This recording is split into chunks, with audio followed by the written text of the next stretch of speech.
This is episode 168 of the Gold Squadron podcast. I'm your host, Dio Morales, and today I'm joined by Marcel. I don't know what to fly, Manzano. Yeah, I actually don't know. So I put up a poll on the Fly Better page. So yeah, I guess whoever answers that will tell me what I'm flying. There you go. And Ryan enhanced Staniszewski. Some people that are watching live right now may notice my webcam's a little taller, and that's because my screen got bigger. Ooh. My first 1440p 27-inch monitor. Be great for playing Squadrons on.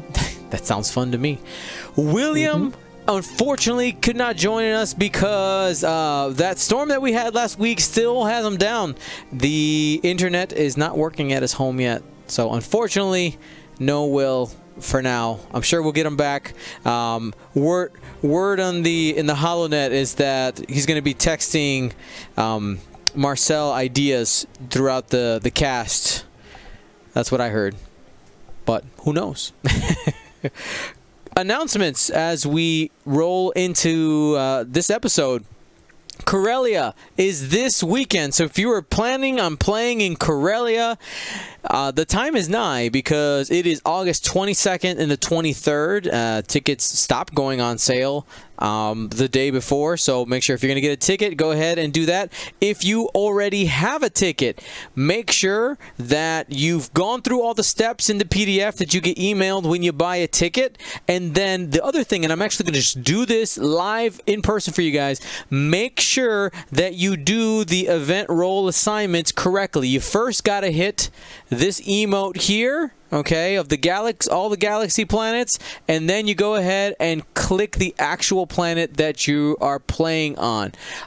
This worries me because, for instance, this number should be 197 and it's only 183. All right, so just make sure that you guys are clicking on the right thing before we go. And yeah, other thing is for the podcast, we're actually going to do a little bit of a shakeup. And change the order a little bit. So we're going to have our main topic still going to be essentially right after announcements, and then we're going to do lists of the week first and then end with questions of the week. But before we go too far, want to tell you guys that this episode and our future episodes will now be commercial free on YouTube. If you guys watch them back on YouTube, or if you're watching right now on YouTube, no commercials, and that's brought to you by our patrons. Make sure to go to patreon.com/Gold Squadron to become a part of the largest group of supporters that we have here at GSP and get free gifts every quarter from us. And I promise I will hug at least 4 of them every quarter. Like, personally grab them, hold them, all that. All right. On to the main topic. So I had posted on Discord and on Facebook asking, we're looking at First Order, Republic, Separatists, and the Resistance today, and asking the question, what faction do we think is going to be the best out of those 4, and what are we going to see that might be different or the same in this changing meta? We had some points changes recently at the end of July. Are those going to actually affect what we see? Yay or nay? I'm going to basically pass it to my guys here and then give some of the public opinion that I saw that was common and repeating, and give a couple of my own thoughts. We're going to start with the Republic, so if you're in the chat and you're talking about it, or if you're trying to follow along here in the YouTube comments, it's Republic time. So, Marcel, you, most of the time, would you say that you're a Republic player? Have you become more of a Republic player? I think out of all of us, you're the one who probably played it the most. Trying to find the unmute button. Last week I was on one screen. Today I'm on 2 screens. So it's got to find my way around. Yeah, I think so. I mean, out of the people who in the podcast, I think I fly more Republic than other people. But having said that, I tend to fly a specific type of Republic, so I'm not, I don't fly a lot of the V19, VT20, The torrents. yeah, those things. Those butter thingamajiggies. So, yeah, I fly more Republic. I think I enjoy the Jedi, the Naboo fighters a lot. They're a ton of fun. I think the arcs for the Republic are really well done, and they fit really nicely. They have some pretty good gunner slots, especially the fleet gunner.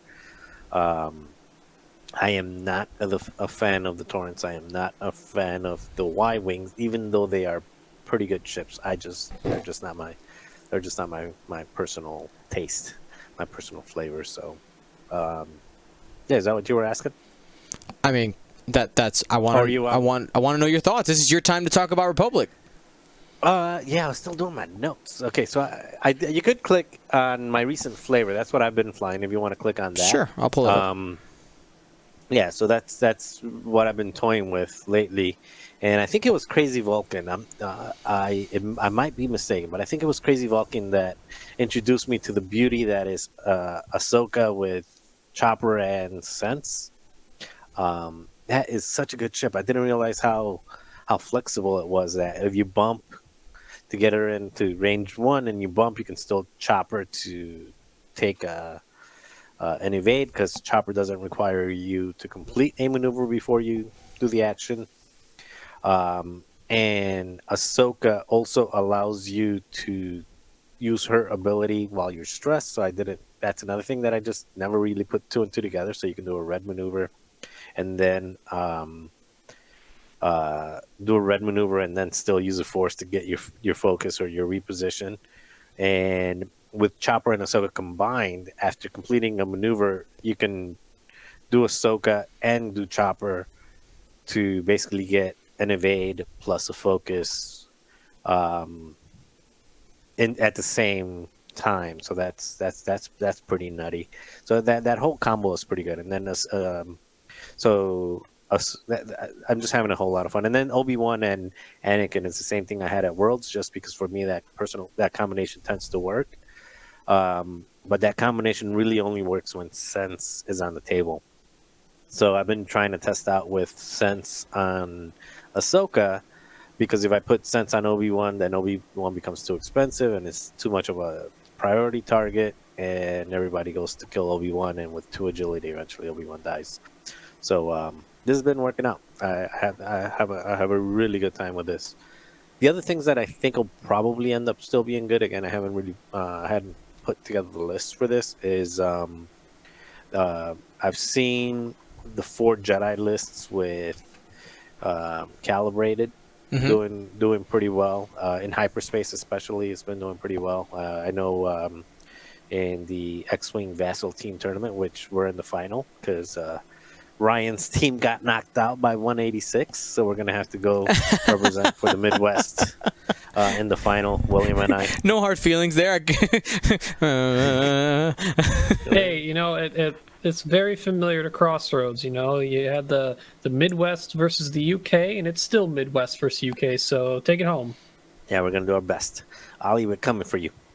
But in that one, we've been trying the 4 Jedi and the Y-Wing, 4 CLT Jedis and a Y-Wing. Been doing really successful with having a lot of success with that. And I think the other ones that have been doing pretty well is different combinations of dedicated on ARC 170s and a couple Jedi to support it. 7th Fleet Gunner, I talked about being a really good. It's kind of gives you that Janor's an ability, but Janor's usually takes like a 4-die shot to a 5-die shot. This one just makes simple 2-die attacks more meaningful. Yeah, I wish I could say more about the Y-Wings, but I hate them. All right. No, I think they're bad. Okay. All right. I feel you. All right. So what about you, Ryan? What are your thoughts right now? What do you think we can see out of Republic in this upcoming Galactic Championship Series? So I think we're just gonna potentially see CLT Jedi bleed more into Extended as people have had more experience using it, both because it's only available as the title or modification choice in hyperspace, and because the certain 7B Jedi combinations got more expensive, and there's less room for it now. So we could, like Marcel said, even the 4 CLT Jedi Knights and Broadside have a solid opportunity to still perform pretty well, barring some solid matchups, and they're just really good base ships. They actually kind of love to feast on opposing swarms because they have great ability to surround the enemy ships. So if it's any type of formation, as long as they're played well, they'll do pretty good. We could see Sinker Swarms return. They kind of fizzled out in the last meta. We know Sinker and 4 Torrents plus Thing, whether that Thing is Broadside or whether it's Luminara with CLT, providing some extra defense, whether it's a whole nother Arc 170. There's a lot of combinations out there. As said, it performed well before.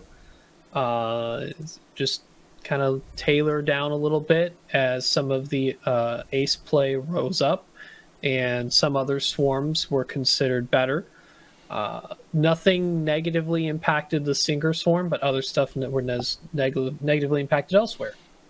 And besides the strive to find the next sort of triple ace republic, we could see more people shift towards 4-ship and less triple ace, just because, like I said, the 7B Jedi, the high end initiative ones got a little more expensive, but obviously lists like Marcel mentioned before can have very scary things going for it too. So we'll see what people play with, but it's still squarely on the Jedi with maybe a chance of some Sinker Revolution. All right. So a couple of the things that I saw out there, I saw a lot of the agreement of what you're saying there, Ryan, with CLT becoming more prominent, people becoming more comfortable using it. One of the things I think we've seen over time in general in X-Wing play is people becoming more comfortable in lining up the bullseye. At the beginning, a lot of us thought it was hard, or we kind of, or we were bad at it. One of the two, depending on what it was. On these Jedi ships, it is really easy compared to most other ships because they can double reposition to get that bullseye on. If you can, of course, do it in the initial move, that's even better. But I find, especially with the multiple Jedi, you're able to basically cross the streams, for lack of a better term, and get more ships in the bullseye more often. You got those sweet moments where you get everybody, like all 4 of them on a bullseye. Oh my gosh, that can get super, super scary. Now, of course, go ahead. I was even messing around with Anakin has always been so expensive in the 7B, but is he okay with CLT? Just backed up by other Jedi that maybe have 7B? I don't know. No one's really tried it to my knowledge. I mean, it doesn't seem like a bad idea. A good chunk of his ability revolves around having the bullseye anyway. So just double down. And he's a 3 Force user anyway. You don't feel too bad about spending those Force when you do. So maybe somebody out there will make it happen. Then the other thing I saw really common... the other thing I didn't see out there as much as I thought I would is with the price of all the torrents coming down, except for the Gold Squadron, that Blue Squadron, what is it, the exact name? Blue Squadron Protector. That 26 points, I've noticed that in Flight Club and on League Night, when people are playing, that 26-point ship is popping up. It's Initiative 3. It's getting up above those Vultures. A lot of times also above the Hyena Bombers.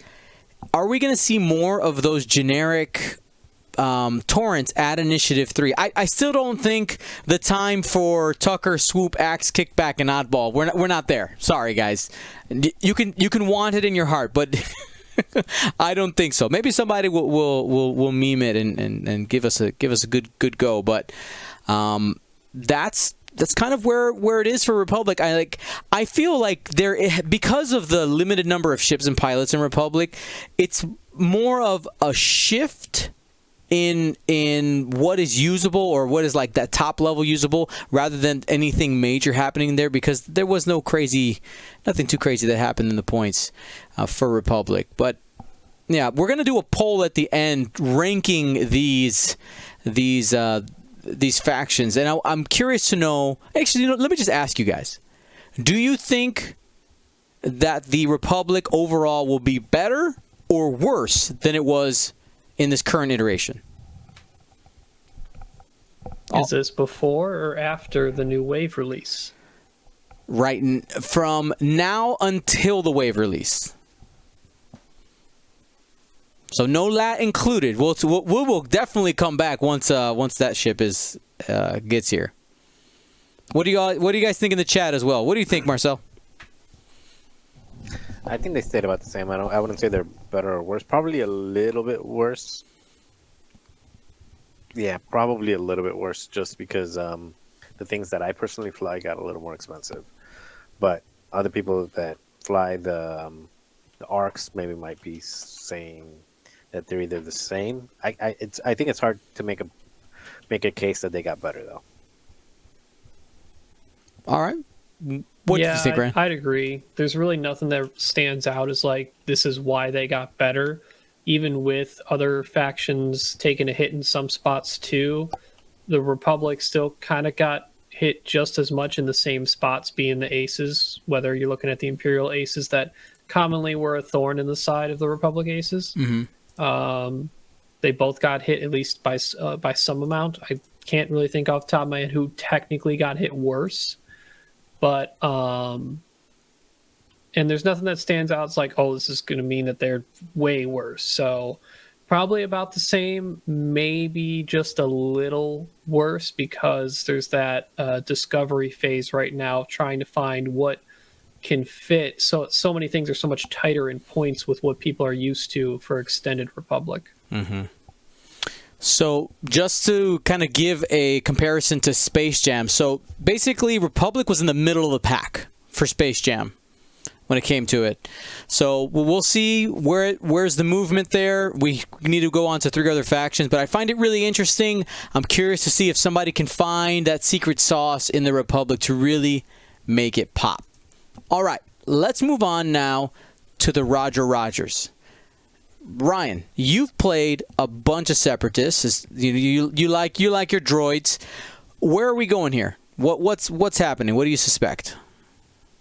So a lot of people are most familiar with the Separatist in an 8-ship swarm variation of some type.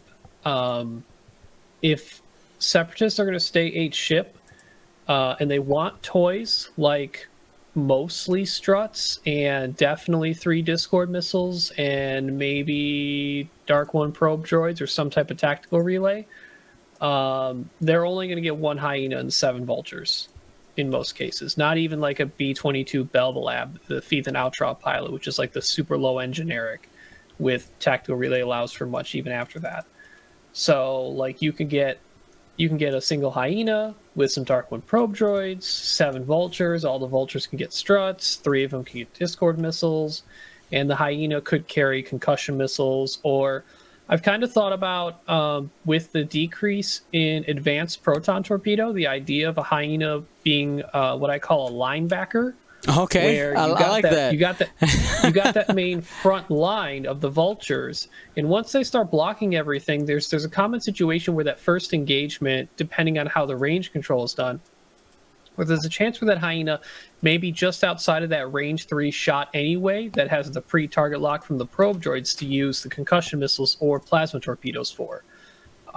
So in some cases, it may be worthwhile investing in the 1 big shot advanced proton torpedo, going in on the fact that in the second turn of engagement, when you start blocking everything or getting in the way, there's only so many places your opponent can go, and they end up in the front of an advanced proton torpedo that's double modded with a lock, a calculate, and friendly calculates helping it out. So, and not saying that's like it's a big discovery thing. It's more of like a testing thing. I'll be looking at. But overall, I think you're going to see Separatist swarms probably exist in the 7-ship variation, and the common composition I've seen is 3 hyenas, 4 vultures, because then you're able to still maintain your 2 plasma torpedoes. Your third hyena that's carrying the probe droids can do the advanced proton, like I mentioned, or concussion. All 4 vultures can get struts. 3 of them can get discords. That's where you have all the toys. No tactical relay, but you have just about everything else you want. Seer swarms may have a return. 8-ship, you get very, very few amount of toys. 7-ship, you get a few, but I think you either lose out on either the good tactical relays or struts or discords. So you still have to sacrifice something. Maybe you might see some Nantex stuff. I don't really see the Sith infiltrators doing that much. So it's just, what are the new variations of the droid swarms? It's most of the time going to be 7-ship, I think, with some 8-ships still probably able to perform well too. But the 8-ships are not going to have 2 hyenas anymore if they want stuff. All right. And what do you think, Marcel? Let me see. So, yeah, it's a lot of the same that that Ryan was talking about. It. The list that has been flying, that Duncan and I think somebody else flew to when something else flew, which is the one that has the that's the first one that I wrote down. It's 2 Techno Union bombers with plasma torpedoes, 3 Discord missiles, and 3 Trade Federation drones. Gives you 8 ships. Now you lose some of the some of the grappling struts, but who cares? You got 8 ships. If one lands on a rock, whoop-de-doo. Yeah, so I think that's still going to be the top dog. It's just it just has way too much efficiency. But I was trying to figure out different ways to put. Basically, you can swap around. Ryan talked about the 7 ships, and there's so many different ways to swapping them around. With the Seer Swarm, you can get 7 is better than 8, I believe. I have Seer with Kraken Soulless one, 3 Discord missiles, and then 3 just naked. All of them with grappling struts comes in at 200. It's a total of 7 ships. They get rerolls. They get crack shot. No, actually, they don't get rerolls. Seer is a crack shot, right? Mm-hmm. Yeah, so they get crack shots. And with Kraken, your Discord missile carriers have they have enough to throw the Discord plus still have that crack shot available if now just real quick for our newer players out there, it's not literally crack shot. Captain Seer's ability is essentially crack shot. It's that same thing. Spend a calculate instead of a charge as you have on the board, which you're going to have a lot of them to cancel out one of those evades. Yeah, basically what it says is while a friendly ship at range 0 to 3 performs a primary attack, if the defender is in its bullseye before the neutralized results, that the friendly ship may spend a calculate token to cancel one evade result. So yeah, you're gonna have them available, and with Kraken you'll be able to carry. You'll be able to throw a Discord and still have that available as well. That's good. I even was thinking like, how do you get Nantex in there, and you can still like just swap out Seer for Nantex. Like I got Chertek with Ensnare, and then you can do 3 Trade Federation drones with Discord missile, 2 Trade Federation drones with nothing, and then a Techno Union bomber with plasma. So it's kind of a mixture. You got it up there? Mm-hmm. Yeah, that one. So it's kind of a mixture between Duncan's list and a Seer Swarm, like a 7-ship Seer Swarm, where you've got a couple different tools. You've got Chertek being a threat, and being able to. If you guys ever flew, I don't know if it used to be Chertek plus 7, right? Ryan? Yeah, it used to be when I think Paul Heaver used Chertek plus 7, and that he won. It was Philadelphia Unplugged. Yeah, and then Chertek / Ensnare got more expensive, and then people have reverted it to Gorgle, because there really wasn't as much needed for the initiative and the special ability of Chair Tech. It's just moving the vultures around where you need to drop the Discord missiles. Yeah, and that would still make sense. I still like Chertek for the high initiative, so you can it comes in handy sometimes, and also the ability to reroll comes in handy. But I also like the idea of keeping that Techno Union bomber with the plasma torpedo, so that's good. The other list that I think is still good that might it's not as good as a swarm. The swarms are just too efficient. The other lists that are still good is the one that I know that oh god, XY. Yeah, I think it was XY Fluid, the Initiative Force. But now I think he's in the chat. Actually, he might be able to link it to the exact one, just in case. I got the link. You got it, but it got more expensive, so I ended up swapping it around because he used to have Chertek on there.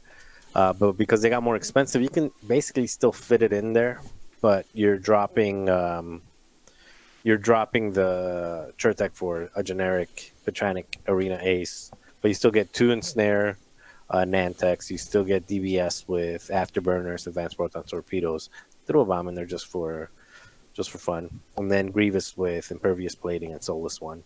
That's still pretty good, I think. I think that might still do well. The fact that the Petrani and Snare ships give you a little bit of cushion against Initiative 5, Initiative 6 things that are moving after you.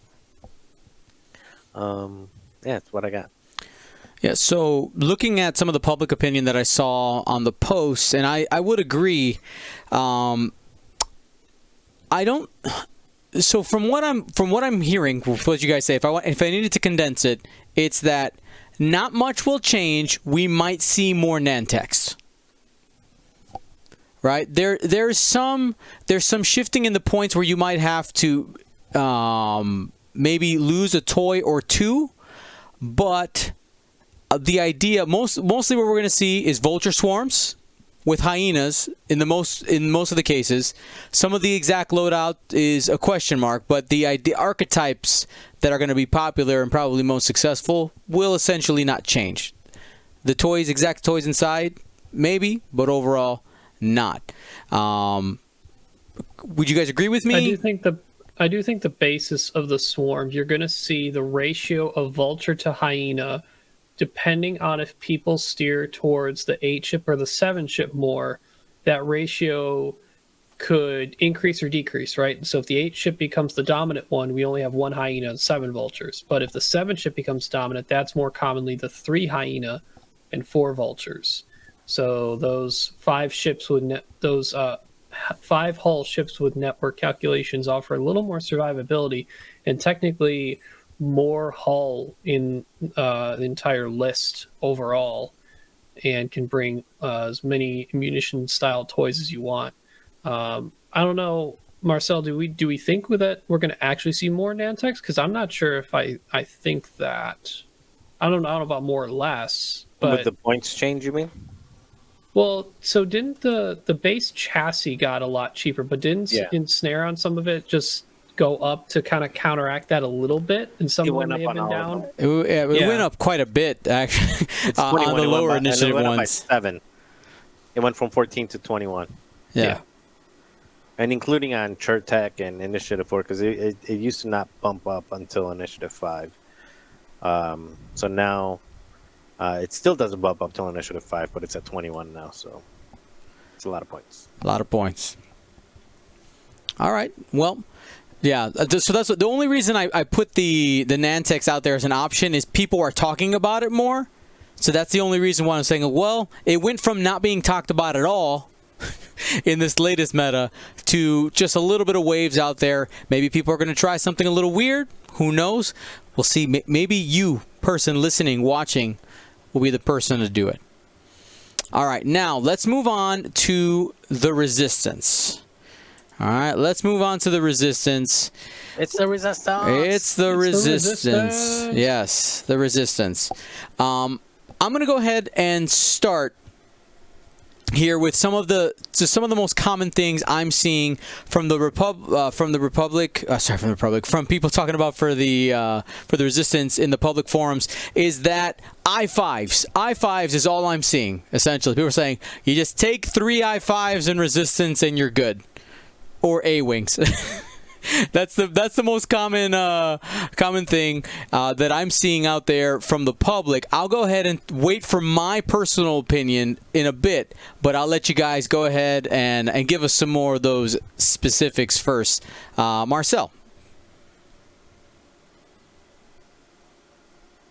All right, finding the mute button. All right, we're on the resistance, right? Yep. So I'm not going to talk about it. I mean, obviously the 5 A-wings, so I'm not, I got a link there. There's many different ways you can kit out your 5 A-wings, but 5 A-wings are still really good. If you want to get all named and then just drop like a fin in there or something, you're not going to lose a whole lot. So for any kind of combination of that is good. The only thing to note is there was a version of it that was being flown around. I think Bartos was flying it, plus a few other people with the Initiative 3 and Intimidation. That one is 201 points now, so you can't use that one anymore, but every other variant of 5 A-wings is still good. Did I hear Kayla in the background? Kayla. Woo! Everybody heard you. I don't know what she's watching. She's watching, so she got excited. That was cute, though. Anyway, the way that I wrote my notes for this one was that you have a lot of good ships, and you can just mix and match them to whatever works. Like Ray is good, or I don't know, Brian or somebody said Ray is good, or somebody said put a bunch of I5s. Ray is good. Just find the way to build it the way you like it. Finn is still good. Actually, let me change that. Finn is still amazing. Rose is good. These 70s are pretty efficient, but I don't know. It's just they're missing something. I don't know what it is. They feel like they're missing something. But they're still kind of efficient. And then the Fireball and the Star Fortress are just bad. They're just bad. FFG's trying so hard with those Star Fortresses, just shoving the points farther and farther down. I mean, they'll go too far. Bad. They'll go too far at some point, or maybe somebody will find some kind of combo. Ryan, I saw you reacting. Yeah. Do you have some secret sauce? You got some secret sauce for me? Like, veteran turret gunner on them. The veteran turret got cheaper. They got cheaper. I mean, throwing 3 followed by 2, and maybe even like tossing a bomb. The bomb tosser thing went from 10 to 6 points. They're just still bad though. They're just not good.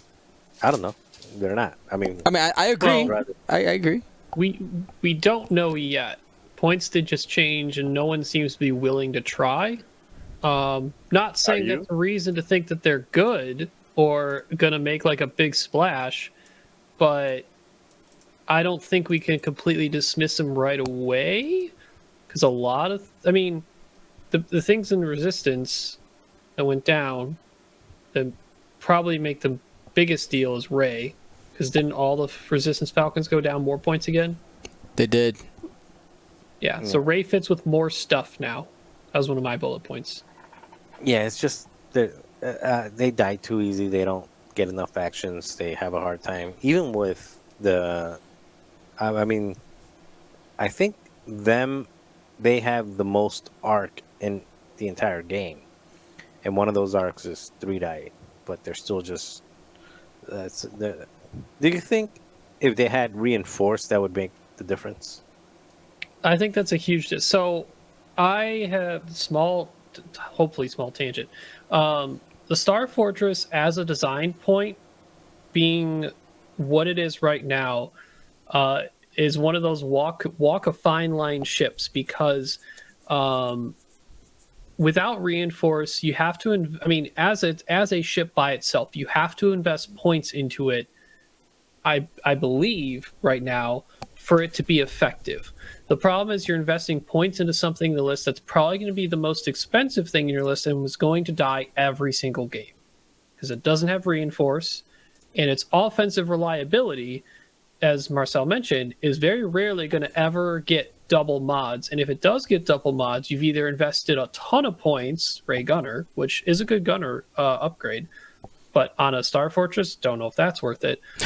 Or you've invested in coordinating it, which is you're literally taking the investment of that ship that performed the coordinate action itself and almost adding that investment total together as points used to do this thing. And is that worth it? Probably not. So, because there's better things to coordinate in the Resistance, such as Ray, as we've seen, and Poe always likes to be coordinated to be more slippery and better double modded without staying stressed at the end of his action phase. So there's just better ships to invest not only direct points into, but strategical points into based upon how you're trying to get that ship double mods, basically. Is that a word? Strategical points? Yeah. I mean, I just said it just because it's like you're investing points in a strategy versus just the direct investment of points. But basically, the only type of Star Fortress list that I've ever considered, and I still haven't put it on the table, would be Strong. Finch, Dallo, and 3 A-Wings, because Finch is about the same cost as Poe, but he just has trajectory and proton bombs and seismic charges. He runs in, he makes a mess, and the A-Wings don't have to commit to jousting because they have rear arcs. As soon as that thing makes a mess, they can turn away and point the rear arcs and still help shoot. But that 70 plus point Star Fortress is still going to die and only have one mod attacking per turn. And maybe provide some auto damage with bombs if the opponent runs into them. All right. Well, I do agree that we're probably not going to see too many of those Star Fortresses. Maybe soon. Maybe the points got to go down just a little bit to really get there. How about the fireballs? Okay, I actually don't think the fireball's a bad ship. That's where I was going to go next. I think we could see fireballs, but I think the answer is in the lower initiatives, maybe a couple of those, not in Kaz. I think Kaz is the easy choice, like the easier to play. Where exactly those lower initiative ones are going to fit, I'm not entirely sure, but the price is good. The price is good. Let me go ahead and just pull it up here. Fireball. Lowest one is 26 points. 26 points. I mean, that's pretty good value when you compare the fact that a generic, what is it, the i3 generic torrent is the same cost at 26. Mm-hmm. Both essentially 5 health because these things got to take their card in the beginning. Yep. But these things slam, and they have white evade. I think the torrent only barrel links to evade, right? Yep. Yeah. Absolutely. And if you're looking for that blocker role and you don't have space for the A-Wing, which I put it up here, that lowest initiative A-Wing, it's just 32 points. If you got to save yourself, what is that, 6? You got to save yourself 6 points. I don't think this is a bad choice for a blocker at all. And we did see some shenanigans, people messing with Bucket R1J5 and using that crew slot. We haven't seen it too much. We have seen it a couple times, though. Maybe some people will find some cheeky uses of that with Bucket at Initiative 1. But yeah, I think one of the other pilots I want to talk about before we go too far is Poe. The ability is good, right? We know that. Being able to do more than one action a turn is good, but why hasn't Poe made that jump to top tier? Because I feel like he's always just kind of close, not quite there. Why is that? I think Poe needs to reliably generate 4 attack dice in all ranges. So whether he has heavy laser cannon or proton torpedo, proton torpedo is a high investment. And Poe is not someone who's as good as Vader with just afterburners by himself. Mm-hmm. And that's even including getting that 4 dice, because Poe with only 2 agility is much more susceptible to being put to half health. So that point investment to get what you want out of him, now that half is worth a lot more on Poe. And generally, when you invest that much into Poe now you want to kind of protect him through either another high threat, which is hard to make a 3-ship list with, or get him coordinated from like Kova, which I've played with a bit. Poe, Kova, and ZZ. It's a hefty Poe. It's BB-8 Poe too, which I think, I don't know if R4 Poe's a nice, good, cheap Poe, but R4 Poe with Black One is like still almost the cost as Afterburner's Vader. That still doesn't seem pretty fair. So it's difficult to get his points back without having a consistent 4-die shot, like I mentioned. Whether it's at range 3 with heavy laser or proton, or obviously getting into range 1 with his normal dice. Yeah, for me the issue with Poe is the price and of course the price. I mean that's going to be the issue with any ship that's not being played. But it's a 2 agility, so it's initiative 6, and if you look at a comparable initiative 6 with 6 health that has what you would consider a really good ability, would be quick draw. Quick draw with the gunner title on him is 56 points. So at 56 points, you're still getting the 2 agility.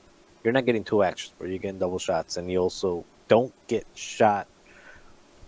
I would even go as further as quick draw is more defensive, because people choose not to shoot at quick draw over Poe, even if Poe is target lock focused. He's gonna put out more. He's probably gonna put out more damage than quick draw shooting twice, the second time being unmodded. It's just people don't shoot at him because they don't want to take that risk. Don't shoot at He's quick only draw. coming in at 56 points. Huh? No, I'm just clearing up. Yeah, they don't shoot at quick draw, right?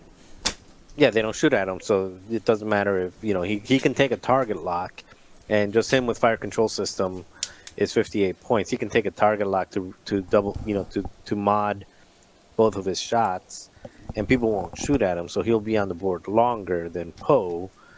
And by the time, how much is Poe again? Poe is 67. 67. So let me see. I'm just going to do a quick. All right. So my 6, and Poe usually wants R4, right? To get to 69. So yeah, if you want the cheap Poe with the blue 2 turns. So the cheap Poe is just 69, just him and R4. That gives you a quick draw with pattern analyzer, so you can do red maneuvers and take focuses, special forces gunner, fire control system, and afterburners. I'll take that quick draw 20 times a day over Poe, and that just it ends up being the couple things. It's the 2 initiative. It's too easy to get damage in on 2 initiative ship. I mean on 2 agility, not initiative. On 2 agility ships, way too easy to get damage in on them. He typically doesn't regen because his droid is used for other things. He's not going to regen, and he doesn't have force. So if you block him, he doesn't have any way. Like there's nothing to get people just not to fly right at him, try to block him up, and kill him right away. And I wanna lean into your quick draw analogy. And one of the things, though, comparing it to quick draw, is that quick draw in general has also fallen out of favor with a lot of first order players anyway. So you're not only comparing Poe to quick draw at the same price, you're comparing Poe to quick draw that's a quick draw you'd rather have. And in general, it's a quick draw you probably wouldn't fly because there's other stuff that's better than it anyway. Yeah. Facts. I mean, Vonreg. I was going to say, Vonreg might even be the more correct. Yeah, Vonreg is 57, and you don't throw anything on him. He's good as is. Or if you want, you throw power cell, whatever thing on him to make him. Deuterium power cells. Yeah, if you want, so now he's 66. Now you're talking about a 3 agility ship, initiative 6, with essentially 6 health because he's got 2 regen because of power cells.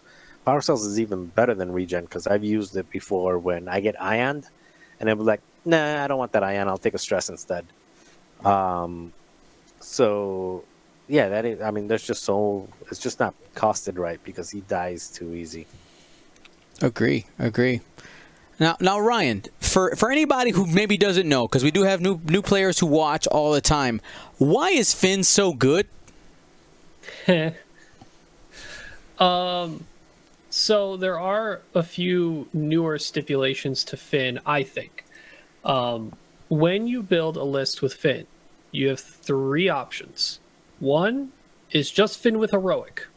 That's all. It's just cheap Finn, 30 points, filler. And that basically, so because Finn's ability allows him to add a blank for free or add a focus by taking a strain, it basically enhances his shots and defense both ways. So moderately annoying Finn is what I tend to call this one. It's like, well, you're 30 points, but you sometimes do dumb stuff, and it's annoying to your opponents. Now, there's no in between. You get thin Finn or thick Finn. There's no middle Finn. And the thick Finn is determined whether or not you have, and this is what I tried in the Chicago Space Jam. It's the resistance method, because Finn with Perceptive Co-Pilot and Advanced Optics has like a legit 98 or 99% chance to get 3 hits when attacking at normal range, not even range 1. And what you do, and the reason why you take Advanced Optics specifically only with It's the Resistance version, is because that Finn can hyperspace in on a preferable board edge that is now to your advantage and your choice. Your opponent has some agency by zoning out because you can't deploy within range 0 to 3 of an enemy ship that's on the board, but you can pick any board edge. So generally it's use an A-Wing. It's 3 A-Wings. It's another resistance pod that I prefer to use Rose, and fill in with your favorite A-Wings. I like ZZ Greer Zari. Some people like ZZ Greer Tally. I think Zari works actually really well with Rose because Zari can bump into Rose and decide to boost past her if you want Rose to get modified shots offensively really easily because it's in friendly ship in her arc. But if you do not have GA97 for It's the Resistance, you'll want to, if you want thick Finn, you'll want Pattern Analyzer, because without it, his ability to turn around and get shots is pretty poor if he doesn't have the ability to do a red maneuver and still get both of his focus tokens, which is very important. He needs mods. He hates getting blocked. If you're facing lists that have blockers that go before Finn, you need to be very aware that that is a scary thing for him, because then in the turn Finn gets blocked, he generally just dies. So you still have pretty good odds with just Perceptive Co-Pilot. You can't mitigate the blanks as much offensively or defensively, but Heroic sometimes can come in clutch in those moments where you get the double blanks and you can just add another blank and reroll the whole thing. So it's good value. It fits in jousting lists and with the A-Wings and It's the Resistance variation. I haven't seen too much of Thin Finn. Generally, people just drop down to Rose because she's cheaper and reliably gets more rerolls offensively and defensively. So we've only really seen Thick Finn and Rose in the Resistance pods these days. Awesome. Okay, so that's our coverage of the Resistance. I'm curious to see who is going to bring Resistance and how it's going to line up. What some of the last results that we do have from Space Jam, Ray did really well. We know that A-Wings are good, and we'll go from there. And now, I think the faction that most people want to talk about, and that is the First Order, because I think the First Order has had the most amount of meaningful changes in the points.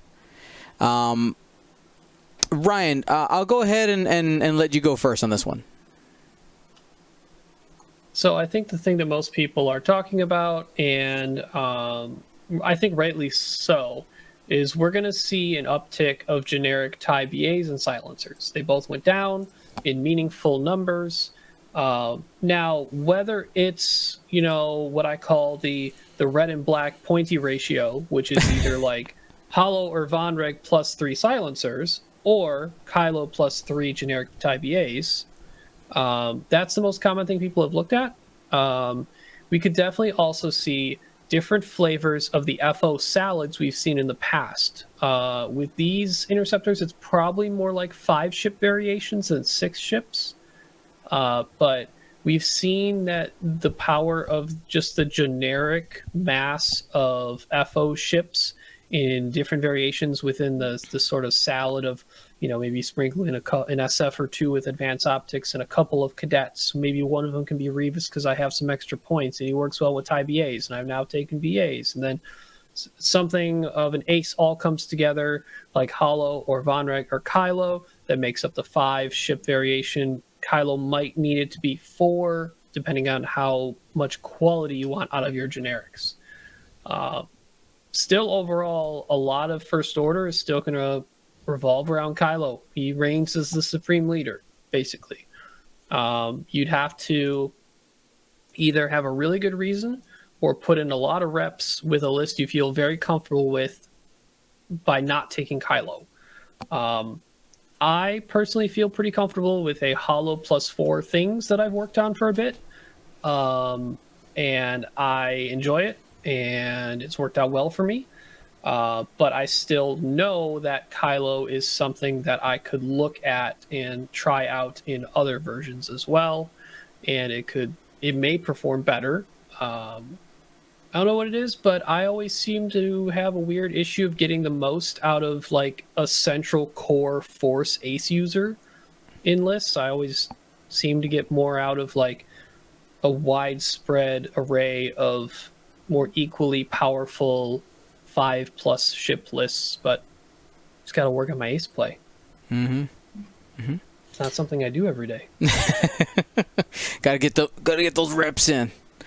All right, so Marcel, I saw you dropped a couple of lists in the notes. What do you want me to say about, or what do you want to say about these? You're muted, my friend.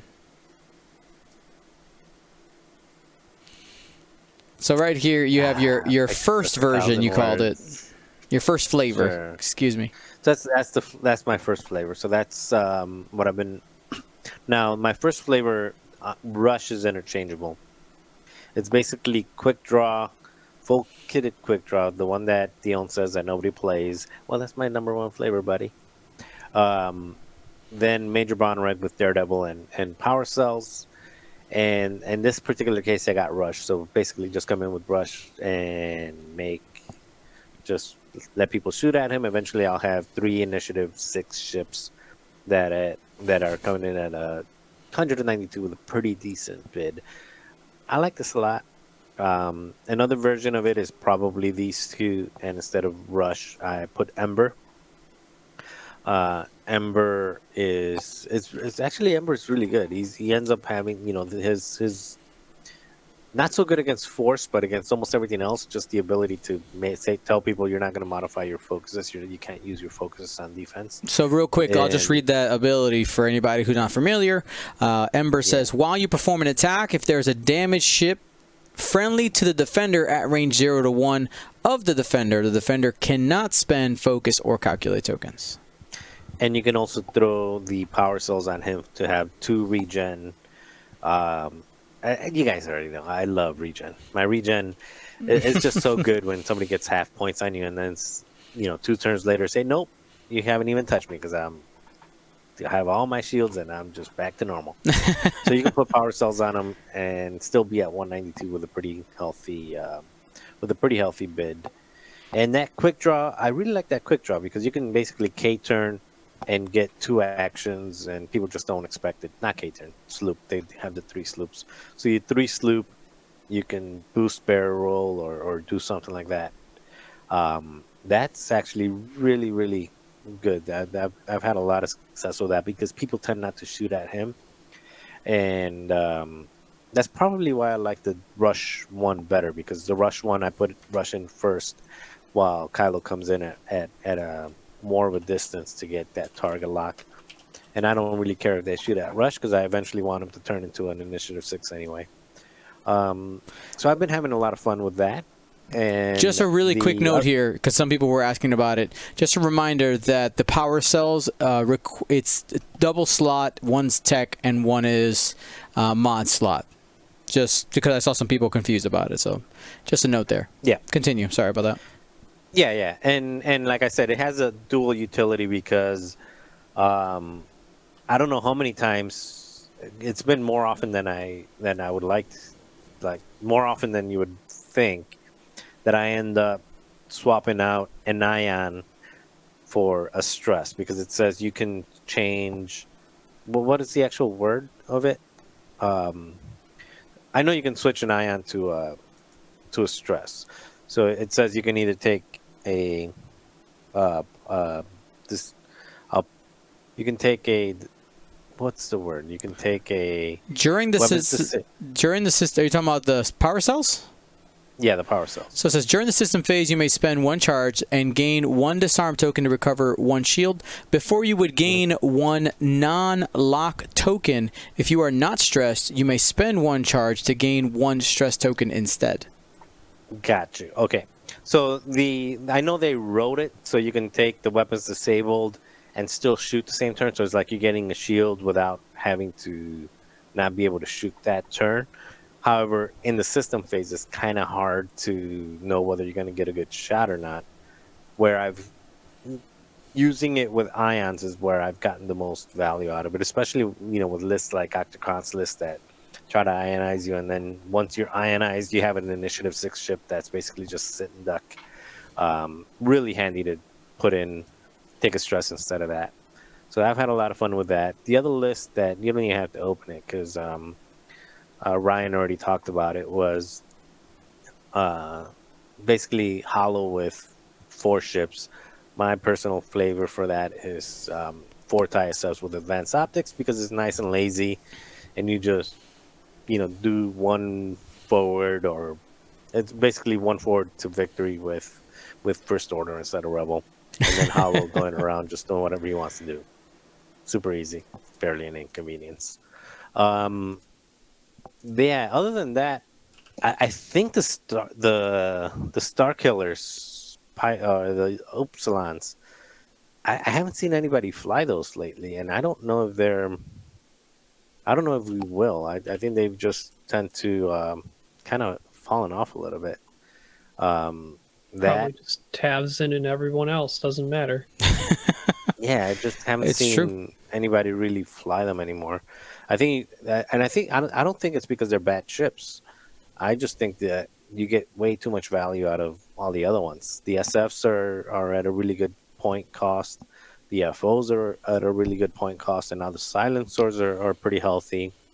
The interceptors at 40 whatever points are super cheap for initiative 3 with 3 agility and double actions. So yeah, I mean, essentially, I think you boiled down the reason right there is First Order with the points changes and the introduction of the TIE BA now has more viable combinations of ships. You don't need double Upsilon plus Kylo anymore to win a game as First Order, which is what was happening. Or, Tavson Kylo was another really popular one early in Second Edition.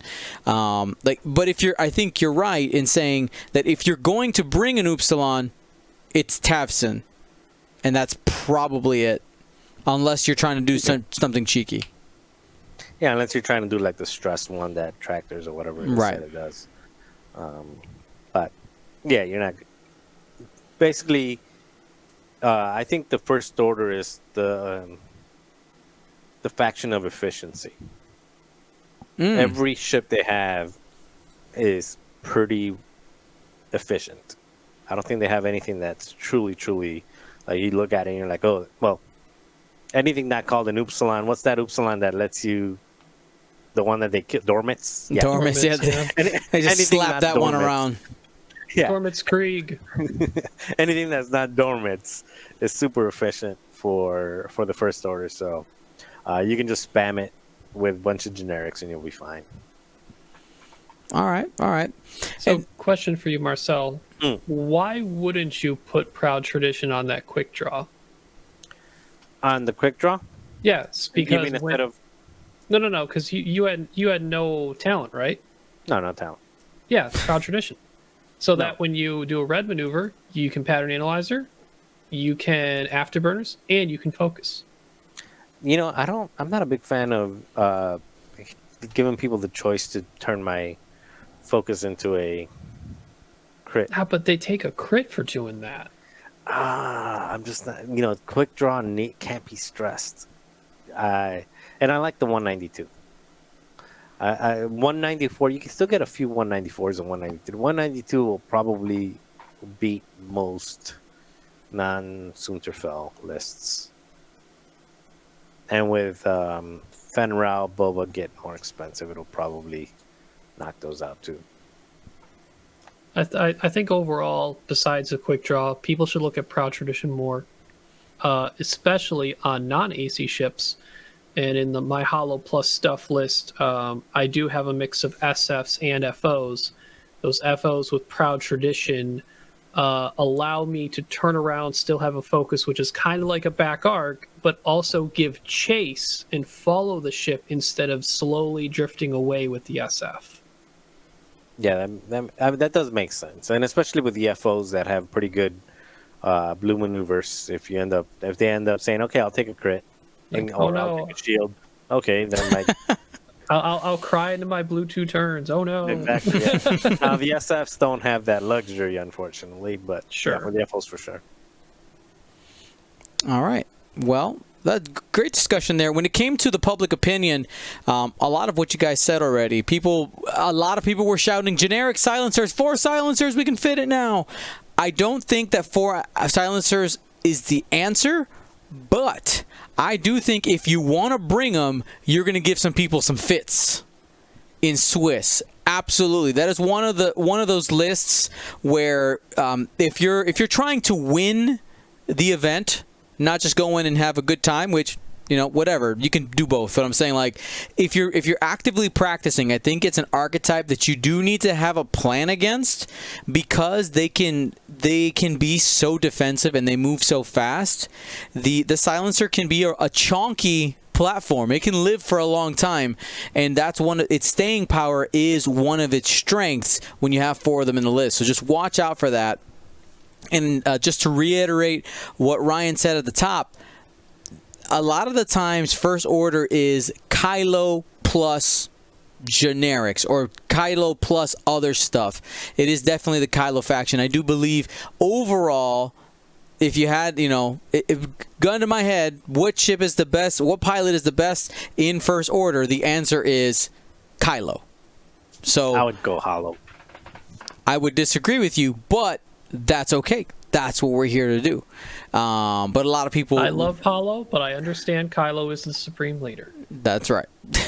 Heart Hollow, brain Kylo. There you go. There you go. Well, your brain is adding 23 points to that, though. I understand. That's fine. I'm also getting the Force. I also need to get better at flying Kylo. There you go. All right, so those are our thoughts on those 4 factions and the upcoming Galactic Championship meta. If you have other things that you want to add to the conversation, you can go ahead and put them in the Twitch chat, or if you're watching later on YouTube, go ahead and put them in the comments down below. Now, let's go on to our lists of the week, which we're going to touch on here, which has Empire, Rebels, and First Order, and then we're going to end with our questions of the week, and we got 2 good ones this week. So we'll start with Rishka, who got us a Empire list. And here's the prompt. Says, I would really like to see Supernatural Inquisitors work in a list. I find their point cost and their initiative put them in a bit of an awkward place, but the only thing that I'm attached to in this list are the Inquisitors plus Supernatural. The list that was submitted was 2 Inquisitors with supernatural reflexes, passive sensors, and concussion missiles, Sen Marana with marksmanship, and Sunterfell with Predator at 191 points. What are your thoughts here, Ryan? Just reviewing really quick, I can only change 1 chassis, right? You can change 1. Okay. back to other plan. I immediately went to making the sane Marana into another Inquisitor, dropping the passive sensors and going Gended. Like, the general thought process was like, all right, just Gended Inquisitors, but outside of the norm, right? I've seen, actually, my buddy Josh Kiefer, he took a couple of Supernatural Reflexes, Concussion Missiles within a Gended list, Inquisitors, and yeah, they can be really nasty. And we saw Will use them, I think, on a League night. Yep. They can be in ridiculous places. I don't know if the Sane Marana is like, it's cheeky, I get it, but the investment in it, I don't know if I like that too much. I think that's the one thing we're definitely changing. If we want to keep the end game Soontir Fel, for sure. I think I had a discussion recently in the Crackshot versus Predator, being that they're both 2 points right now. I think Predator is the way you go on Soontir Fel. And I think, let's see, if we're at, we're keeping the Inquisitors as they are for now. I might think about dropping passive sensors, but we have 40 points left.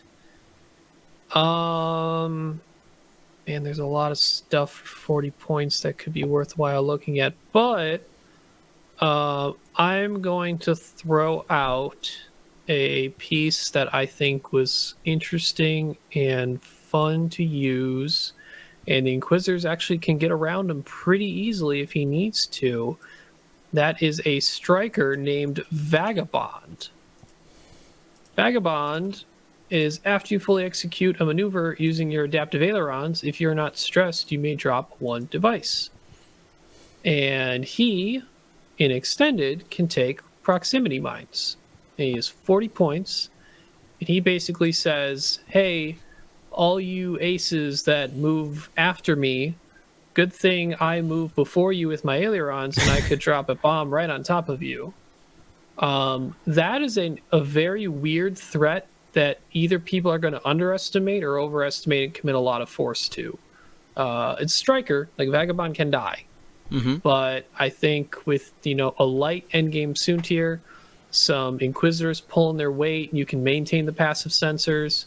As long as you get the Inquisitors via Supernatural Reflexes in favorable positions, so when you use passive sensors, it's not a detriment, and the opponent can commit to them a little too easily with some good fire, combined arms especially.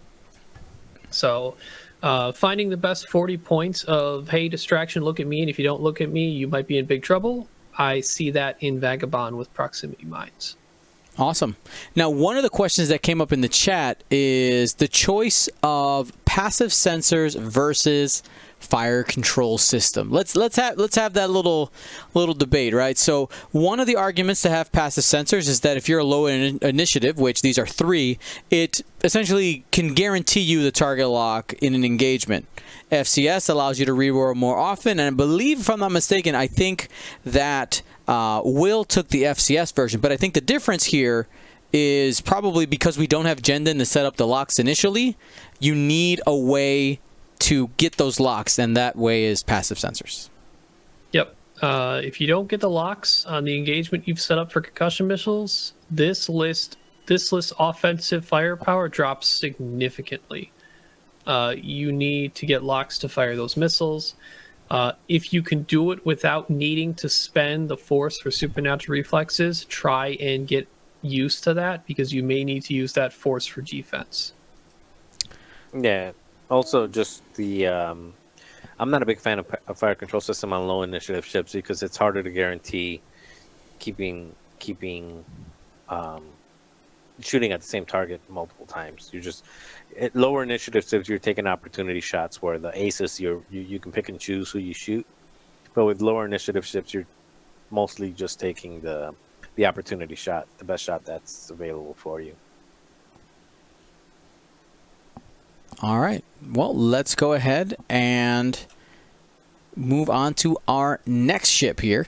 Our next list of the week, and it comes from Headhunter. Let's pull that up here.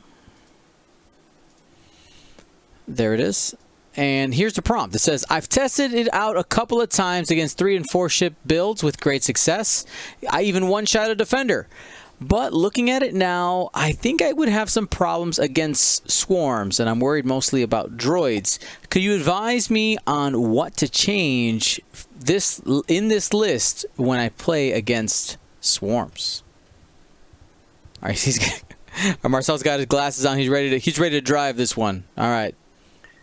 Caleb was making fun of me. So the list. Hold on, let me go ahead and read out the list. So the list is a Wild Space Fringer. That is the Initiative 4 YT-2400, the generic, with Bistan Gunner, Magva Yarrow, and then Jan Ors in the Hawk with just a seismic charge, and Wolf Warrow in the Azatuk with Saw Gerrera crew and targeting computer. Yeah. So, fun list. I can see what he means when, talking about getting melted. I'm sorry, it's Initiative 1. I said Initiative 4. Initiative 1. Yeah. So I can see what he means by getting melted down by swarms and stuff like that. But so I was looking at this and just trying to figure out, like, if he wants to keep these ships and wants to not get melted down by swarms, there's a couple things you got to do. One of them is you got to just make sure that Jan Ors stays alive a little bit longer. And Jan Ors, because this Jan Ors that you have right here, is basically just a sport ship. It's not really putting out any damage. So you need with 3 ship lists, you need either to put out a ridiculous amount of damage, or you need to have the 3rd ship contribute. So let's make this 3rd ship contribute. Let's throw a little Moldy Crow on there. I know it's expensive. All right, so we're at 218 now, for reference. Easy peasy. So you got an Initiative 1 Fringer, Initiative 5 Jan Ors. I like to keep ships at the same initiative, so let's throw Wolf Warrow. Let's take that. He doesn't need targeting computer. They're always going to reinforce anyway. Especially if you're going against a swarm. You're talking about how do you stay alive against a swarm? Reinforce. Don't need targeting computer. So let's take that out and throw. Let's bring them down to Kashyyyk Defender. Save a few points there. That way you have Initiative 1 Fringer, and also you have Kashyyyk, so you can pick and choose, guarantee that you always get in your actions with both. And you're always going to reinforce with the Kashyyyk Defender. And whatever damage you mitigate with that reinforce, you're just going to, give it right back with taking a saw. How many points does that bring us at? We're at 203. All right, that's exactly where I wanted it. So, Magva. Yeah, we don't need Magva. Now we're Let's at get rid of 195 after Magva. taking Magva off. All right. What are you doing different than what I'm doing? Because mine. Did you is take at off 200. seismic charges? Oh yeah. You Why is that still there? Okay, so now you have 192. That's what I was looking at. All right, so then you're gonna throw Perceptive Co-Pilot on the Fringer, because Biston basically says you have to have a focus token. If you have a focus token, you can shoot a second shot. So the Perceptive Co-Pilot allows you to either use 1 for defense and then shoot once unmodded, then spend the focus. Use the focus to shoot again, and then mod the second shot. Or if you don't get to use it for defense, it allows you to mod both the first and second shot from that. So Perceptive Co-Pilot, Biston or Bison? Biston, I think. And, just to point out there, the reason why this automatically becomes better against swarms is now you have a guaranteed other shot. Because before, I felt like he was kind of leaning on hoping to, like, roll natties on the first shot and not have any, like, I guess there was no way to guarantee, or mostly guarantee, that Biston would actually get to trigger. And he's expensive, Exactly. right? He's 10 points. Yeah, 10 points. And not only that, it also, he's talking about staying alive longer. And he had Magda, which lets you get the target lock if you get shot. That doesn't mean you will get shot. But that means you're not spending your focus on defense because you only have one focus and you need it in order to trigger the second shot. And if you're going against a swarm, you want to be as defensive as possible. So you know what? Maybe it might just make sense to only shoot once that turn, but you get to modify your defense dice twice if you're getting shot by a swarm. So you get multiple focuses, so you can use them either to shoot twice, both modded, shoot twice, one modded defense, one modded offense, or shoot twice with both modded offense. Gives you more flexibility. Janors will have 3 focuses or 2 focus and a target lock going into the first engagement. Allows Janors to contribute, especially with a 3-die gun out of the front. And yeah, you lose a potential additional die from the Kashyyyk defender, but who cares? You get everything else for the more expensive ships. Because at this point, Kashyyyk is the cheapest one anyway. Yep. I agree. So you end up with the Wild Space Fringer with Biston and Perceptive Copilot, Janors with Just Moldy Crow, and the Kashyyyk Defender with Saw Gerrera at 200 points. Headhunter, let us know how that works. Find somebody to play a swarm against you. Let us know if it goes any better. All right, our last list of the week here, before we get to our questions of the week, comes from Steelwater. The prompt says, I was just playing around seeing how many of these ships I could fit together in a squad, and I was kind of shocked that they all did. So give me your thoughts. What do we do? All right, so one of the things looking at this squad, this has almost nothing to do with what we can do immediately. But I saw these TIE fighters and immediately thought, man, something like this is going to look really good once we get the Psi Shuttle. Having some of these cheaper FOs, mind you, they're higher initiative, but they're cheaper compared to some of the named SFs and some of the abilities. As to how to make this list overall better, when I was working on it, let me go ahead and pull up my notes here. I like these abilities, but there's no reason. I think you can get a better variety of play by mixing up the ship types just a little bit. So what I'm going to do is I'm going to take out Longshot and TN.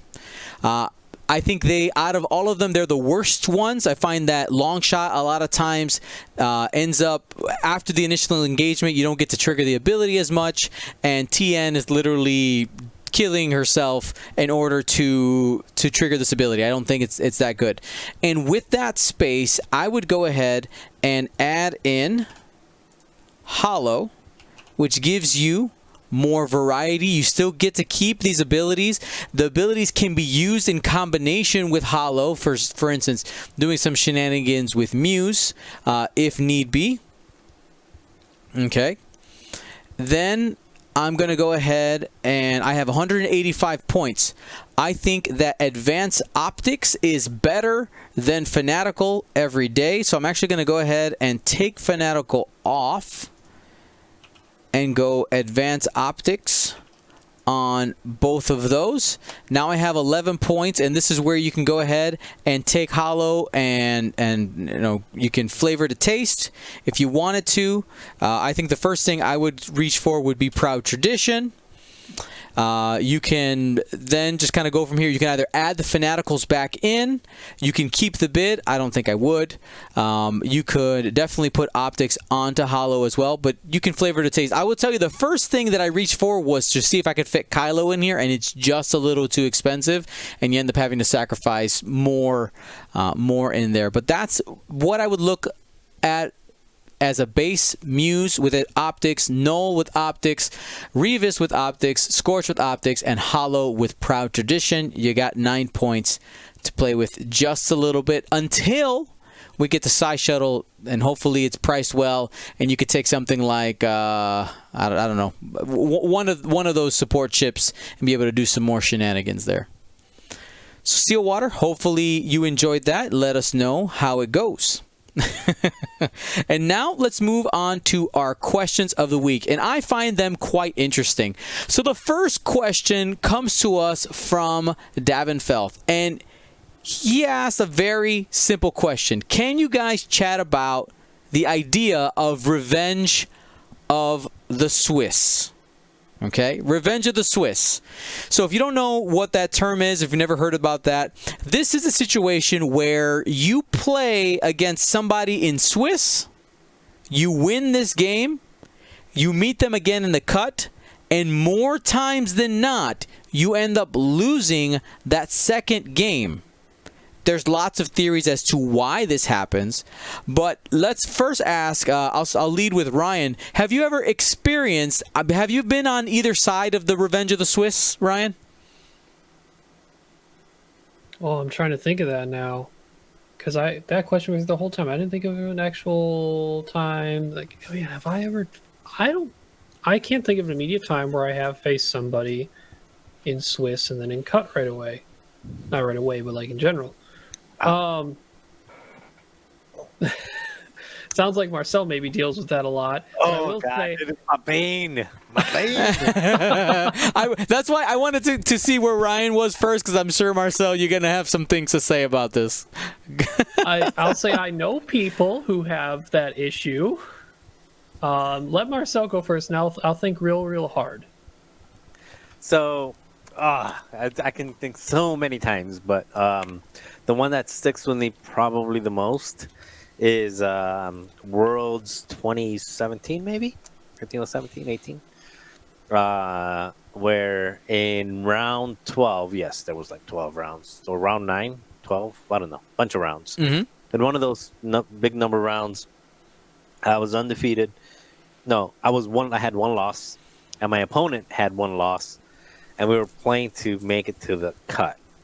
So I ended up beating my opponent pretty handedly, and luckily my opponent got number 16 to still make it to the cut, and that opponent was Mr. Justin Fua. No, that came back. and then Justin Fua came back and got his revenge in the top 8, and I still remember it. God, I had him beat, I thought, and then I'm like, I just had to survive. I think he had to land because he was unmodded. He was unmodded. He had like weapons disabled. He had to land 3 natties because he was stressed, and I had to blank out with my focus, and he landed 3 natties. I blanked out, and I lost, and then he's the world champion, and I'm not, and I'm sad. So yeah, this is also the game where you forgot how to count. That was that game as well. No, I forgot how to count in a bunch of them. I know, but I was commentating on this game, banging my head on the table because you forgot how to count. But anyway, Just going after him? Yeah. No, I'm an aggressive guy. I'm going to go after him. Anyway, there goes world champion Marcel. Not so much. Not so much. Well, so let's talk about why this phenomenon exists. Okay, it's pretty simple. When you get to play against somebody in that Swiss game, you use all the strategies you can, unless the only time you don't is if it's round 6. Okay, round 6, you're guaranteed into the cut. If the win doesn't get you anything extra versus the loss, it gets you into the cut, and your placement in the bracket doesn't quite matter as long as you're making the cut. A lot of times people will fly a little differently, maybe even worse, or show something completely stupid as an opening in the event that they do meet them in the top cut. Now, not all players do that. Some people will just go hard no matter what. But this is a lot of times the reason, if you guys know, in big events why I don't stream the undefeated game in the 6th round of Swiss, or the final round of Swiss, is because you're not really, there's a high chance you're not going to get anything real. I say that in the sense of actual strategy. People hold back a lot because they know that game doesn't quite matter unless there is something on the line for that win. That's the only time you will. So then what ends up happening in the top cut, when people meet again and they've played for real in Swiss, the loser has an opportunity to learn. And the thing is, in those games that you're playing in the top cut, there are other smart people. There are other good players. So if you have a repeated opening, if you have a strategy, basically, if your strategy was one-sided and essentially when somebody sees it the first time, you can wipe them off the board, the question is the second time. Can you win with the same strategy the second time? Or do you have an alternate opening that's just as good or a secondary strategy that's just as good? Because that opponent will learn. And if they're in the top cut, they're just as smart as you. All right? They're just as good as you, and they have an opportunity. All right? The game will be different. But here's another phenomenon that I have definitely seen where the correct choice was to just use a strategy again because the person's list had no chance, and they lose because they try something different. Yeah, I'll give you another example for that one. It was Jeremy Howard. Is that his name? Duncan Howard's brother, yeah, Jeremy. The not. Yeah. Okay, good. The other Howard. The other Duncan. So it was at the Chicago Regional, and I beat him in a super close match on our, I don't know whatever, round 5, round 6, and then I played him in the top 4, and I think that was stream 2. So it's in YouTube, and then I played him in the top 4, and he thought, well, I went like everywhere, and I tried to beat him, and I couldn't get him, so I'm just gonna joust him this time. And I think I beat him in like 4 turns or 3 turns because he tried to joust me, and I had like torpedo jump masters and he didn't. Mm-hmm. So, yeah, that's exactly your point. Like where they try to switch the strategy around, and sometimes it works, but sometimes it doesn't. Like I said, I have a bunch of these like anecdotal, both good and bad. Like some of them I lost, some of them I won. Mm-hmm. Where like Revenge of the Swiss, it always feels bad though. It just like I think it adds a little bit more pressure because you already played it once, and you're trying not to do the same thing, but you want to do the same thing if you won, and then if you lost the first time around, is you're kind of walking into it kind of like self-defeated already. Mm-hmm. So it's kind of tough. I don't like rematches. All right. So we have one more question, which I think is something that we're going to have to think about a little bit. We can give an initial reaction and bring it back because this is kind of a deep question. This comes from Dill Jones, and it starts here. In the last points update, FFG looked to make large base ships more playable by reducing points. Do you think that all underplayed ships will be just slowly adjusted this way, or do you think some were just fundamentally broken into the transition into second edition? Is there a point where points can't be dropped any lower for fear of them just being spammed and that taking over the meta?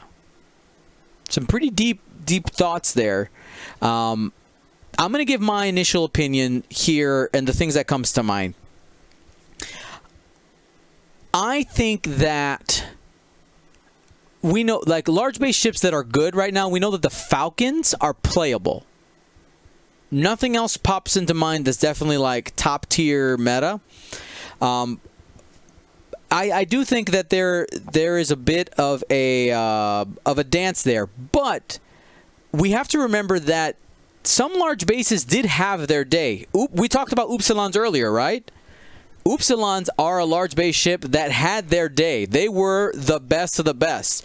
Falcons have been good and have been even better in the past. The Ketsu before the tractor change, absolutely amazing, and also for the points, a great ship for Scum.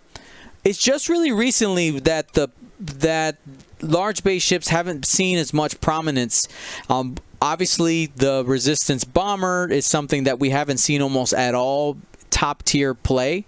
But that's really the only one that comes to mind, and I'm sure I'm missing something that like you just don't see ever.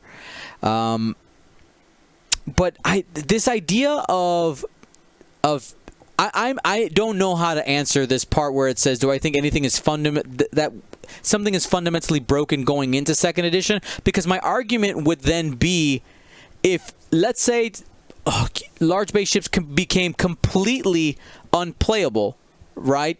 With the meta points of all the small and medium base ships, isn't the solution then just to take all the medium and small base ships and raise them up in points, and then all of a sudden the large bases are better value? If we ever got that far, that's kind of my thoughts. You guys?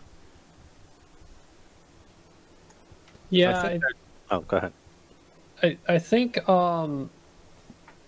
it's been a common suggestion, and I think we'll have to see if FFG is willing to go this route. But if they're really concerned about the spam application of once a VCX or a Decimator hits 66, we can play 3, or they could add pips onto generics so that there's only a certain amount that can be played, and they can go lower in points.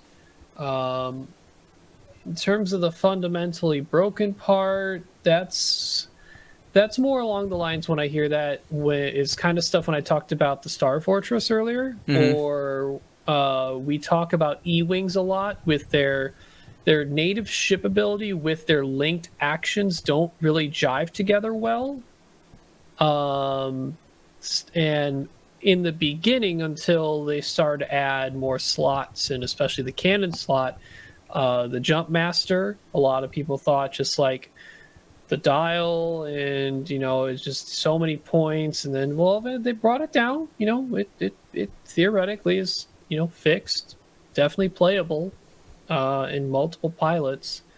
So I don't think if something feels like it can never see the board now, doesn't mean it'll never see the board in the future. Mm-hmm. You have to remember that the developers are many, many waves ahead of us in terms of like planning out how things will be able to mix with each other, and what they have to try and limit, and what they can allow to get maybe better through point decreases or slots getting added. I'm pretty sure some of the points adjustments we've seen now that we just had may have a lot to do with the waves that are going to be released during it, because they have to prepare for stuff to work together. People were concerned, like, why did Quick Draw go up in points? I don't know. Maybe there's some shenanigans on the way. That's why. Maybe there's shenanigans. Like, they prepare for having, I assume, the points updates done so that the waves that get released during that points time frame can work within it and not break anything or mitigate the chance of it. So, for the longest time, people thought, Ozatucks, they're never being used. They're not competitive. And just recently, we see 4 Ozatucks plus Thing becoming more and more prevalent. A lot of people are like, oh no, it's 180 arcs. They're really powerful. They you asked for this. This is your fault. I know. You wanted the Wookiees. They may be here. We'll have to see if you regret your decision. Uh-huh. Awesome. And Marcel, closing thoughts here. Oh, nice. You remembered me. Oh, always. We should, we're going to put a timestamp. Marcel exists. Guys, I forgot to put his name in the notes in one of the sections, and I feel really bad. Not in one of the sections, in all 4 Well, factions. it was one section. You're just looking at the subsections. I just copy-pasted the one time I typed it. Sorry. Okay. Yeah, I think there's a couple that make it really hard to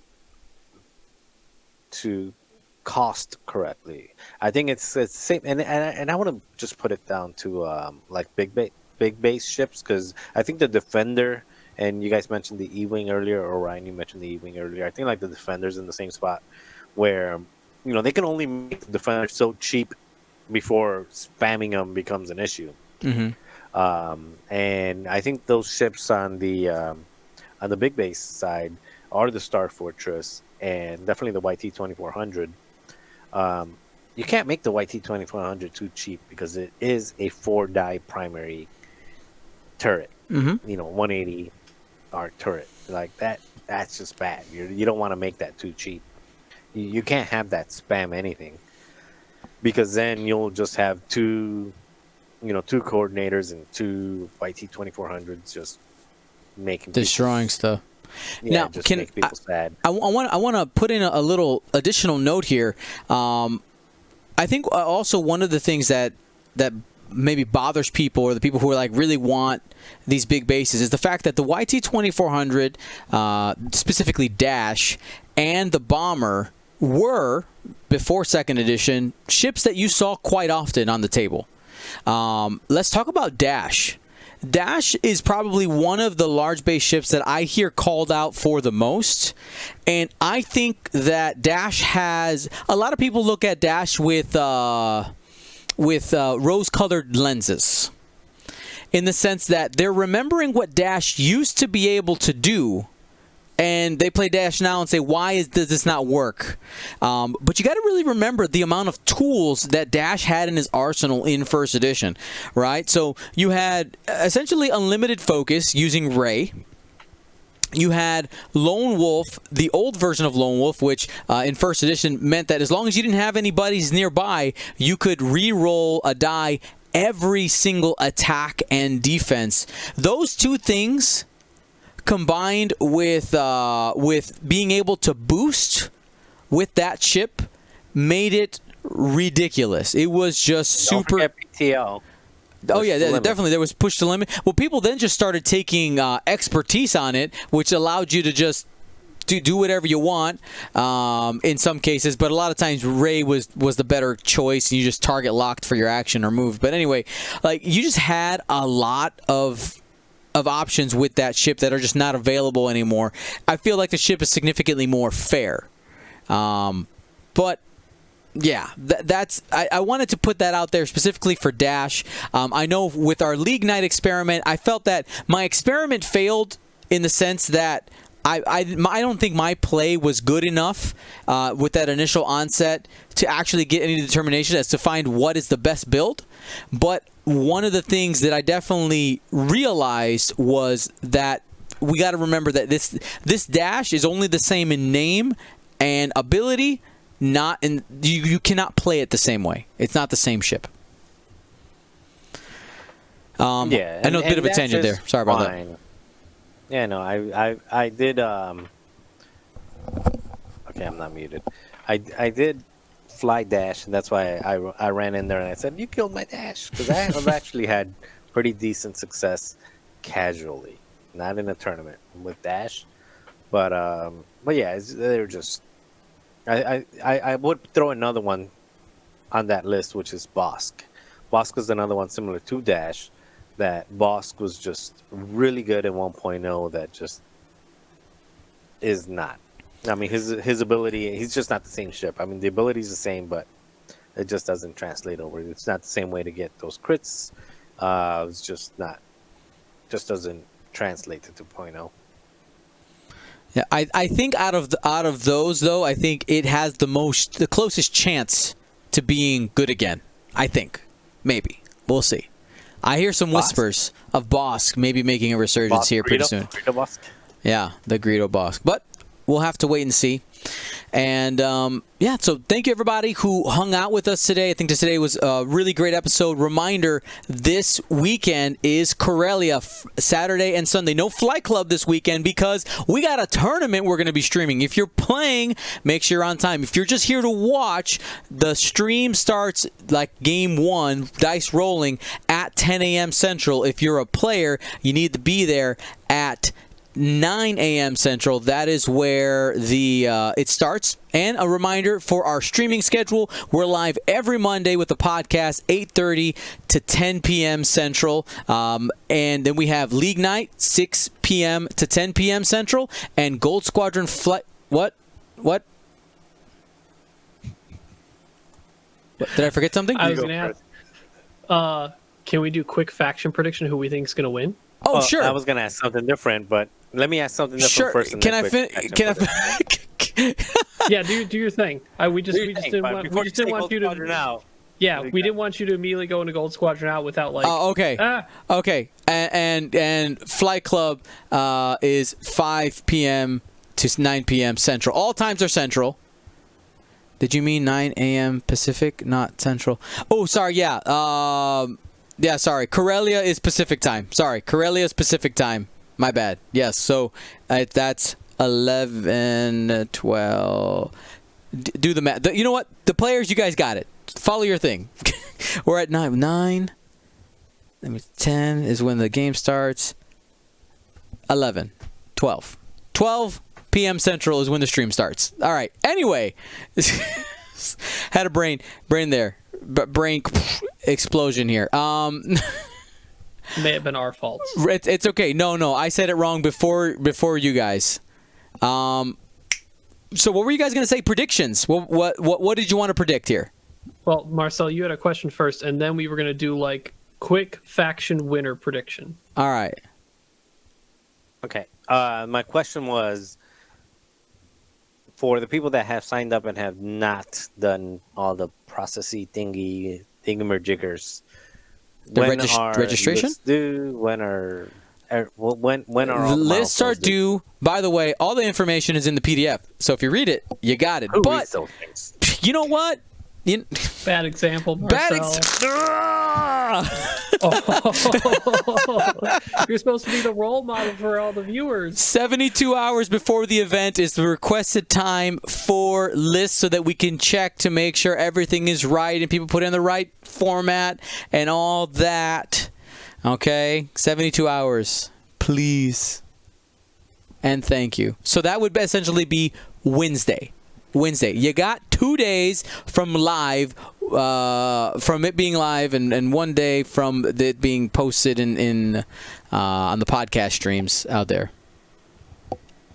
Yeah, 73. See, I have to say 72 hours because I don't want to say 3 days because some of y'all in weird time zone magic. 72 hours is a real easy way to put that out there. All right, Ryan, you want us to make predictions as to what? What faction is gonna win Corellia? What faction is gonna win Corellia? Here we go. You know what? I'll put a poll up. I'll let the people be a part of this as well. Let me go ahead and bring this up. Corellia ? Bam. All right. So I'm going to say I believe that Empire will still be on top. Because a lot of people like to fly Empire. That's my reasoning. Marcel. We lost your audio. Muted. I said let Ryan go first. Let Ryan go first. I begrudgingly say Scum. Ooh, begrudgingly. I'd like my droids to win, and they've won, but there's just not a lot. Small amount of people play them, but normally they're pretty successful. That's true. But it's still a small amount. That's true. Okay, I am waiting to see what the people say because that's exactly what I'm going to say. Because whatever the people... So I put a poll up on Flybetter, and I think Ryan or somebody deleted it. So Not me, Ryan. Farmer Ryan. yeah, the moisty one. So anyway, so he deleted it. So everybody boycott. No. They leave also a have post. mods on the channel that might have done it as well. Yeah, it was probably Chris Allen. Okay, everybody boycott. Great. Anyway, so since they deleted that one, or it's having technical issues, I'm just gonna fly whatever is being said. And All right, here we go. Here's your opportunity to influence Marcel's decision right now. We got over 100 people watching right now, so here's your opportunity to influence that. But I think your choice is Scum, my friend. Yeah, it looks like it's gonna be Scum. So yeah, Scum will win. Okay.